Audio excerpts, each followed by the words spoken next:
L'église paroissiale de Sebrecos est dédiée à San Cristobal. Elle comporte 3 nefs, la centrale étant plus haute que les latérales.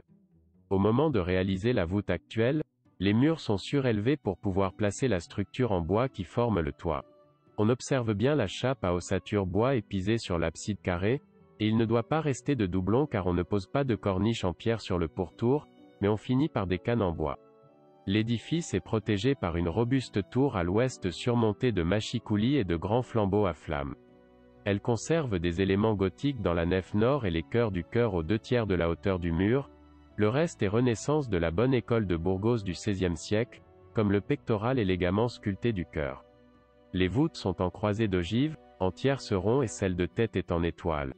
Les clés de voûte sont surmontées de rosaces et blasons très élaborés. De l'époque romane, elle conserve le bénitier sculpté, assez grossier, mais gracieux. Il présente un rebord à l'embouchure de la coupe et est couvert d'une guirlande sous laquelle se détache un arc en plein cintre appuyé sur des colonnes à double ou triple fût.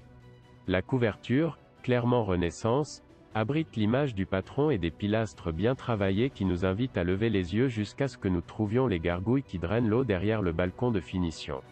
À l'intérieur, des retables de Juan Manuel de Riva avec des images de Manuel Benigno Romero, mettant en valeur la sculpture de Santo Domingo de Guzmán.